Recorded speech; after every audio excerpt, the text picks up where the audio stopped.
Well, the National Publicity Secretary of Youth Party, Ayodele Adio, joins us now to share his party's perspective on the tax reform bills and how widespread and in-depth support can be generated for the bills. Well, thank you so much for joining us on Newsday.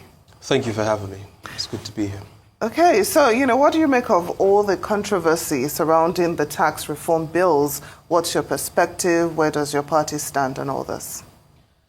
I mean, it's been very interesting watching the debate, and it's good, to see Nigerians debate tax issues and debate policy issues, and so I found it interesting. However, the only part that I found a bit worrying is, the part that descended into what appeared to be ethnic supremacy battles between the southern part of the country and the northerners, and the kind of denigrating statements that were used to describe northerners who had legitimate reasons to oppose the bill. And I'm sure we'll get to that later. But from our party's perspective, I think that the president or the presidency in this case have two hurdles to scale with this bill. There is obviously a legislative hurdle and there's a political hurdle.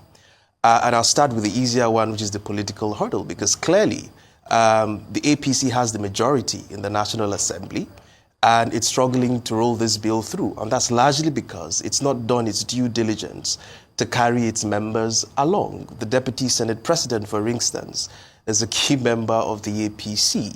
The Vice President, who chairs the National Economic Council, who has advised that the bill be reviewed, is also a key member of the APC and the President's deputy. So you look at it, and the governors who've come out to oppose it, largely the governor from Nasarawa State and the Borno State governor, are all members of the APC, and it just shows that, they've not done enough due diligence to even mobilize members within their own political party before they got that bill on the floor of the National Assembly. So they have to fix the political problem. And you cannot fix that political problem if you spend a lot of energy name-calling, insulting and denigrating northerners and calling them lazy, as if, you have some sort of superior visionary leadership that exists in southern part of the country that does not exist in the north. So you're not going to get your bill through if you keep insulting and denigrating an entire region. I think what needs to happen is to negotiate, and explain to them and listen to their concerns and work on resolving those concerns. That's how you make progress. But to the more important part, which is the legislative hurdle that they seek to scale, and that's where it gets very interesting. Because on the one hand, the VAT is not on the exclusive list on legislative matters. And if you looked at, for instance, the 1985 ruling on the Attorney General of Ogun State, versus Reagba, where it clearly stated, right, in that decision, that it's the states that have the powers, to collect VATs, especially on intrastate matters. It clearly, restrained the Ogun State government at that time from collecting VATs on matters that are interstate. So the Supreme Court decision made the difference between interstate matters and intrastate. Of course, intrastate is what happens within the geographical boundaries of a particular state. And of course, inter is, corporate taxes and trade, customs and all of those things, right? But curiously, fast forward to 2007, another Supreme Court decision between Eko Hotels and the Attorney General of Lagos State, the Supreme Court ruled that, charging VAT and consumption tax amounted to double taxation and struck down, the consumption tax imposed by the Lagos State government with the argument that it's double taxation. So it created a bit of a confusion. However, that decision did not make a separation between the legislative competence of the National Assembly and the State House of Assembly. And so perhaps you will now have to look at the most recent judgment, which was the Attorney General of Rivers State versus the FIRS, which was the most recent judgment, and where the Rivers State government got judgment in its favor. And the court clearly stated that the competence of the National Assembly to impose taxes or levies or to delegate those powers to impose such taxes does not extend to imposing VAT or a sales tax, which clearly, nullified the FIRS powers to be able to extract certain VAT taxes in Rivers State. Now, the FIRS has appealed that decision, But what they also cleverly did was to write to the National Assembly to also amend the Constitution to allow the VAT to be part of the exclusive list. So you see that what we have here is a constitutional problem. And the way out of this mess is to, for instance, pass the things that do not require a constitutional amendment as part of the bill. So, for instance, things like reducing the corporate taxes. You can do that without, things that, I'm talking of the benefits of this bill now, things that people that earn or make less than 50 million naira will be exempted from. You can ram all of those things through. But those that require constitutional amendments are the ones that are holding people down. And so you have to go through a constitutional amendment to move the VAT to the legislative, to the exclusive list. And then we can have, this robust debate on whether or not we want to go to derivation of 60% and all of that. Except that is done, we're still going to have this legislative hurdle. Very good, Ayo. Now, you've highlighted the issue of multiplicity of taxes, as it were. But do you think this tax reform bill in its current form is harmonizing those positions regarding having several taxes, as you also mentioned? Do you think in its current form is addressing those pressing issues? So yeah, of course, to be honest, what it seeks to do is to harmonize these taxes, right?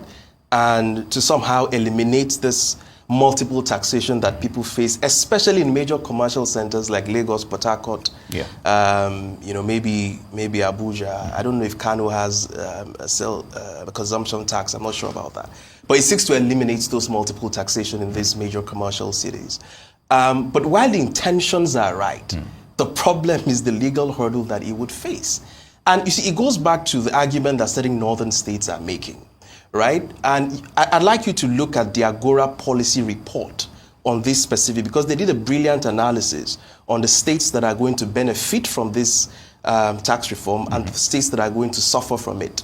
And in their analysis, 22 states are going to benefit and 14 states are going to suffer. Of those 14 states that are going to suffer, 4 of those states are in the south, 10 of those states are in the north. Of the 4 states that are in the south, it includes Lagos, Port Harcourt, Bayelsa, and Ebonyi. Lagos is a big boy, to be fine. It generates one of the highest internal revenues in the country. Port Harcourt is a big boy. It will be fine. It has oil, 13% oil derivation. It generates decent amount of... The same thing with Bayelsa State. They will be fine. They have the 13% derivation. Except for Ebonyi State, you really don't have problems with that bill in the south. But you have 10 states that will be in utter chaos if this bill goes through in its current condition. And that's why they are throwing all the tantrums. Remember, many of them have presented their 2025 budgets for consideration in their State House of Assembly, and that essentially will throw all their estimations to the bin.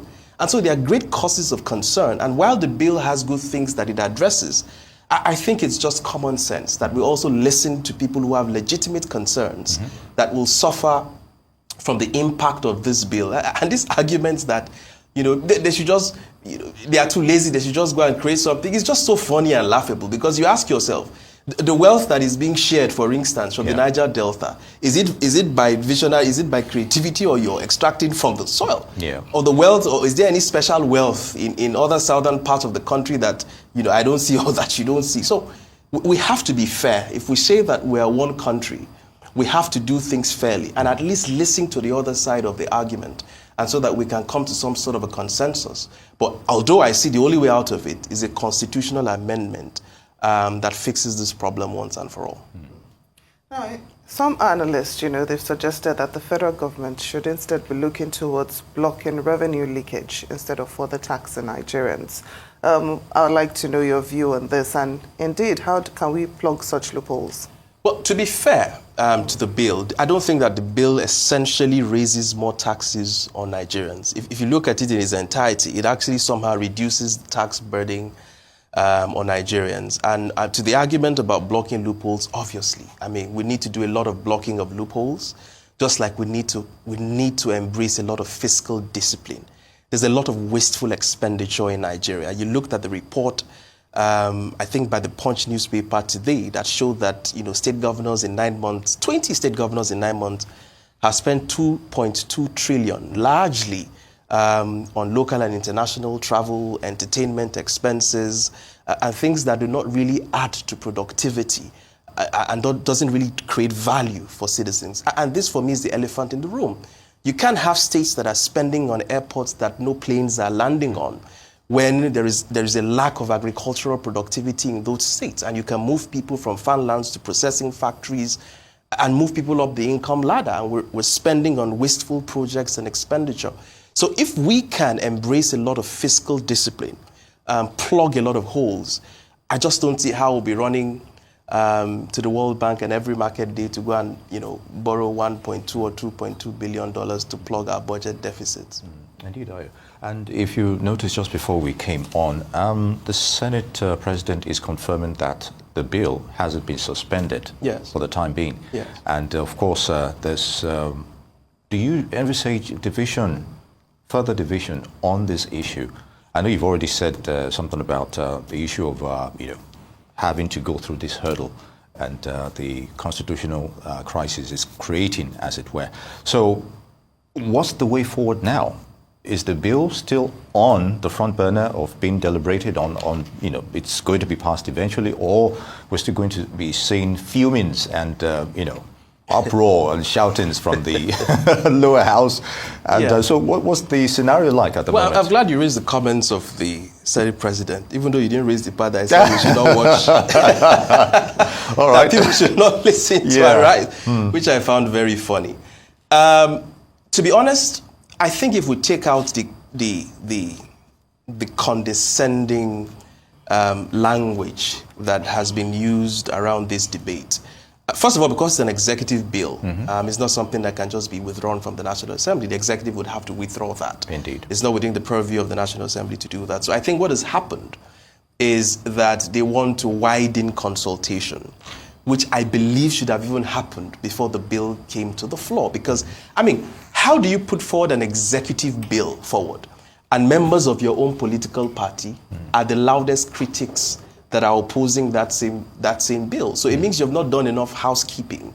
And perhaps that is what the Senate President is hinting at, that they want to go back and do a lot of have a lot of conversations behind closed doors to be able to move this bill forward. But like I keep reiterating, there are parts of the bill, a significant part of the bill is very progressive, and it makes sense for the entirety of the. For instance, the party, some of the things we have been calling for when we put out the bold revenue plan in 2020, articulating a bold economic vision for Nigeria, we had argued at the time that you needed to bring down corporate taxes.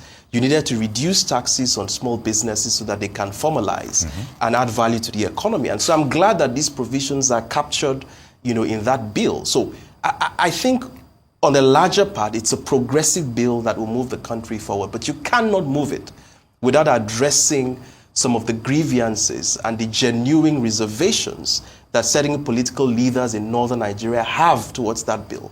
Because the evidence suggests that they will have the short end of the stick if this goes through. So I think there has to be adults in the room. We have to engage in the language of civility, carry as much people along, make our case in the most respectful manner as possible. And I'm sure that if there are issues within that bill that should be addressed, I think it also should be addressed. And I'm sure that would make significant progress. Indeed. I'm still talking about the language. Senator Siriake Dixon, he said that the legislature will pass the tax bill, despite the opposition, that if the National Assembly could pass the Petroleum Industry Act and the heavens did not fall, nothing will stop the passage of the tax reform bills. So what do you make of these two comparisons? Yeah, well, so that's the problem. And that's why you're having a lot of opposition towards the bill. Because, when you take that posture, it just suggests that you're threatening a region or a group of people, that you're going to have your way irrespective of the grievances that they express. Now, the reality is it's a political environment, and you may have your way to ram your bill through. And the reality is that they wait for you 2 years down the road when you come back shopping for their votes. So, and even beyond even seeking votes for a return into office in 2027, I think it's just a sensible thing to do, to carry. It's a democracy, right? It's not a monarchy where the king just issues dictates and subjects simply just fall on the floor and follow. It's a democracy. People should have their say. People should debate and express grievances on things that they feel will leave them with the short end of the stick. And it's your duty to listen to the grievances of these people and work out a middle ground so that we can carry everyone along, you know, in the country and make as much progress as we should. But, you know, the funny part of this is that we're debating so much about a consumption tax at a time in the country where people are struggling to consume. Indeed. Right? The Manufacturers Association have told you they have 350 billion naira of unsold goods in storage facilities across the country because there's no purchasing power for people to buy. So the obsession about a consumption tax when people cannot consume is just bewildering. It's ludicrous if you asked me. So we need to fix the fundamentals. There's no emergency that if we don't ram this bill through, so, you know, there'll be a catastrophic event. Absolutely not. We need to fix certain fundamentals that put more monies in the pockets of people that they can afford to consume. And then you'll be happy to tax that consumption, you know, at the end of the day. So, you know, ultimately, like I said, let's be respectful in our conversation. Let's carry people along, you know, and then the political juggernauts within the APC should do their jobs to first carry their people along to even support the bill and just, you know, cut back on these condescending statements that are being flying around the media space. All right, Ayo. The sense I'm getting right now is that perhaps the entirety of the bill, your party is in support of it. So is there one or two contentious aspects you're probably not comfortable with? Well, to a large, there's no way everybody can be comfortable with every provision in the bill. Absolutely not. It's just that the merits sort of outweighs the few of the demerits in the bill. And the demerits, I believe, can be negotiated. You know, things like inheritance taxes, you know, those things can be negotiated. Bring it down from XYZ to XYZ. There's nothing in the parts that we have concerns with that cannot be negotiated. And many of those things will be put forward at the public hearing, you know, once that eventually happens. But, you know, ultimately, I think they need to pass the legal test or the constitutional test. If they can get the VAT on the exclusive list, then we can make a lot more progress. Because just last month, the Lagos State government secured a Supreme Court judgment on the Lottery Tax, the Lottery Act, where the Supreme Court struck down the Lottery Act and decided that it was state governments that had the right to legislate on lotteries, right? And the argument was based on this same argument of VAT, that, you know, the National Assembly lacks jurisdiction to legislate on matters that are on the residual list. So I just think a constitutional amendment solved this problem for a very long time, because if you ram this through, we'll have to keep going back and forth because there's still a legal problem, a constitutional problem that needs to be solved here. Indeed. Ayodele Adio, Youth Party National Publicity Secretary, thank you so much for joining us on ESD. Thank you for having me.